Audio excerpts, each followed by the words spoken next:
Bonjour à tous et bienvenue sur l'épisode numéro 11 de ce Cryptomix où je vous fais découvrir à chaque fois de nouveaux projets qui sont orientés dans la dépine.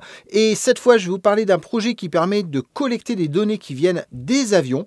Et ce projet-là s'appelle Wingbits. Alors Wingbits, c'est un projet qui me plaît plutôt bien parce que je trouve que c'est quelque chose qui parle facilement aux gens. Il s'agit simplement d'aller collecter des informations qui sont envoyées par les avions de ligne. Ça s'appelle de l'ADS-B. Il y a déjà tout un tas de projets qui font ça sur un aspect open source. Ces données-là, elles alimentent aussi des solutions que vous connaissez comme par exemple Flight 24 qui permet de suivre les avions partout dans le monde. Eh bien l'idée de Wingbits, c'est de faire la même chose, de collecter ces données mais au travers d'une blockchain comme on retrouve assez régulièrement dans le monde des dépines.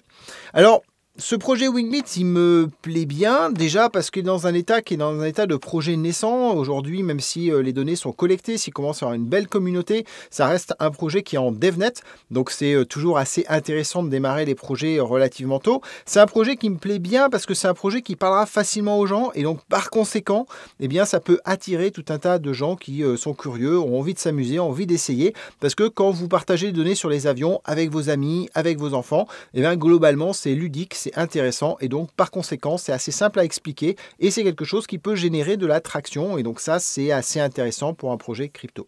Alors si on regarde les choses dans un petit peu plus loin que ce côté démarrage et projet qui est plutôt attirant, attractif et qui peut donc être compris par tout le monde, eh bien on peut se poser la question du business model et là je vous avoue que clairement il y a un business model pour la vente de ces données-là, puisque c'est ce qu'on voit aujourd'hui dans le marché. La question, c'est de savoir quelle sera la place de Wingbits dans ce marché-là, puisqu'il y a déjà énormément de monde qui collecte ces informations, que ces informations sont déjà présentes en assez grande quantité, et que ce sont des informations qui alors, sont gratuites à récupérer, mais qui demandent l'infrastructure que Wingbits propose de mettre en place. Donc, quelle est la taille du marché? Est-ce que ce marché va grossir à l'avenir? C'est des bonnes questions, c'est des questions qui, à mon sens, sont un peu ouvertes et qui ne permettent pas de vraiment savoir si le projet va être en soi une réussite économique. Mais en tout cas, je pense que ça peut être une réussite de cœur et c'est pour ça que j'ai envie de vous en parler aujourd'hui. Bon, la tokenomique, elle est plutôt dans un état qui est un état préliminaire. Ce que j'en ai lu, honnêtement, me rassure pas totalement. Ce qui me rassure, c'est qu'il y a une approche qui est assez similaire à l'approche d'Helium. Il y a des gens d'Helium qui ont rejoint ce projet-là. Alors, pas des gens de la fondation ou des gens qui ont fait partie de Nova, hein, mais des gens qui étaient dans l'écosystème d'Helium qui ont rejoint ce projet-là. Donc, on le voit avec quelques éléments, comme par exemple le GeoSigner, voilà, ce genre de choses qu'on arrive à retrouver, les DoIUI qui étaient là puis qui s'arrêtent. Enfin, il y a certaines similitudes qui sont plutôt encourageantes. Toutefois, moi j'ai noté dans la tokenomique deux choses sur lesquelles je pense qu'il faut faire attention. La première, c'est qu'il y a un volume de tokens qui est, je crois, 10 milliards, donc qui est quelque chose d'assez gigantesque, ce qui globalement finit par noyer un peu les choses. Le deuxième élément, c'est que ces tokens sont distribués sur vraiment une très longue période, ils parlent de 40 ans. Voilà, donc ce qui est relativement énorme. Le troisième warning, c'est aussi la distribution, puisque 50% des tokens vont vers les founders et vont vers les stakeholders. Ce qui, moi, me paraît vraiment gigantesque. Voilà, je pense que pour un projet crypto, avoir 30% qui sont maintenus sur les founders ou sur les investisseurs, ça a du sens. 50% pratiquement, ça me semble un peu démesuré.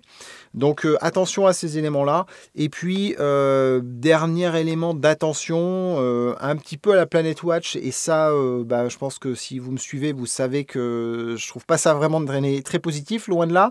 Il y a une notion de token non distribué, de pool et de redistribution dans le pool. Alors heureusement, c'est pas de la redistribution visiblement sur les présents, mais c'est de la redistribution sur des rewards, mais qui fait globalement, entre les founders, entre les investisseurs et entre ces pools, ça va faire une masse de tokens qui potentiellement peut arriver sur le marché et créer une offre gigantesque et un peu imprévue.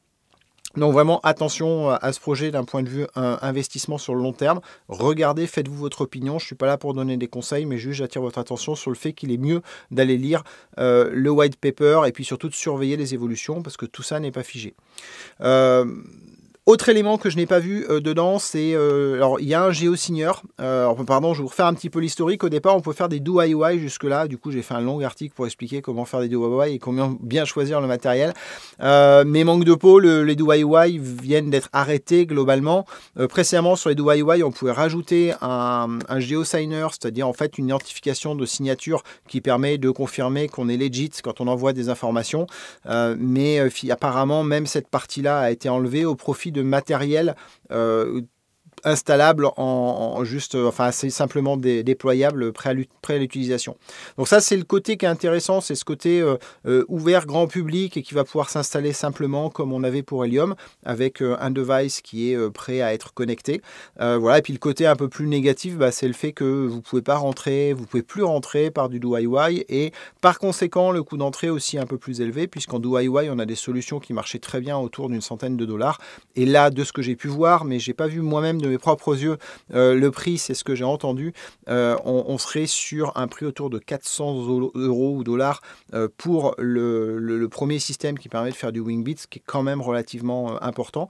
D'autant que ce que je n'ai pas noté dans la tokenomics, c'est la présence de frais d'insertion sur le réseau, sur la blockchain, ce qui était un élément très intéressant dans la valorisation du token sur Helium. C'est un petit côté Ponzi d'avoir ce genre de solution, mais en tout cas, c'est un côté qui permet de tirer la valeur du token vers le haut au démarrage et donc de créer en fait un incentive intéressant qui amène le monde, en créant une bulle, bien sûr, mais qui attire le monde et qui fait qu'on déploie rapidement des flottes très importantes et qui, par conséquent, valorise la data parce que la data devient plus conséquente et plus massive que ce qu'on peut trouver sur les autres systèmes équivalents. Voilà, donc ce côté-là sur lequel il faut se méfier est quand même assez positif sur la croissance de l'écosystème, je ne l'ai pas trouvé. Et donc finalement, il n'y a pas grand-chose qui justifie un prix qui me semble assez élevé pour le matériel, malheureusement. Ce matériel, il est fourni aujourd'hui. Alors, il n'y a qu'un seul fournisseur aujourd'hui, mais j'imagine qu'ils vont ouvrir ça. Ce fournisseur, c'est le même que celui qui fait GeoDNet. Et ça, c'est assez intéressant parce que du coup, il y a deux appareils. Il y a le WB200 qui fait que du Wingbit, a priori. Et il y a le WB300 qui fait à la fois du Wingbit et à la fois du GeoDNet. Donc, GeoDNet, c'est un joli projet qui permet de faire du GPS RTK. Vous pouvez regarder, j'ai une vidéo qui présente GeoDNet. C'est un projet qui marche plutôt bien, où pour le coup, le token, il est coté avec un niveau, une valeur qui est quand même assez intéressante. Donc le fait d'avoir réuni les deux projets ensemble, ça a du sens puisque les deux ont besoin de la même chose, c'est-à-dire à la fois d'un toit et d'une vue dégagée pour avoir un maximum de couverture. Voilà, je vous invite à faire attention si vous démarrez sur le projet et le DIY, il y a toujours quand même du sens là-dessus pour aller tester un petit peu votre environnement et voir quels sont les rewards potentiels que vous pouvez espérer. Tout simplement parce que moi, dans mes expérimentations, ce que je constate, c'est entre un site chez moi où j'ai une vue assez dégagée, puis sur la partie est, puisque je vois des avions jusqu'à Genève, grosso modo, j'ai très peu de rewards par rapport à un autre site qui, lui, est un peu plus haut, mais surtout beaucoup plus dégagé sur l'ouest et le nord, et qui permet d'aller sur Paris et jusqu'à Bordeaux.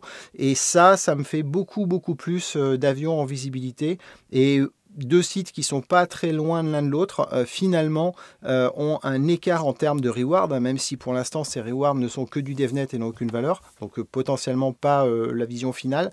Et bien, en termes de reward, ça me fait un rapport qui est de l'ordre de x20 entre un endroit et l'autre endroit.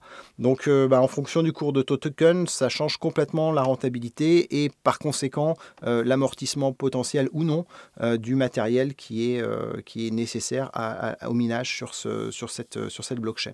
Donc voilà, donc c'est intéressant d'essayer le DIY, ne serait-ce que pour arriver à visualiser un petit peu ce que ça donne et par conséquent simuler grosso modo ce que vous pourriez avoir potentiellement comme reward avant de décider de l'investissement qui peut quand même être important, même si aujourd'hui on n'a aucune idée de la valorisation des rewards et donc par conséquent aucune idée de savoir si l'investissement sera ou non intéressant, mais au moins ça permet de savoir si votre site peut présenter un intérêt par rapport à la moyenne.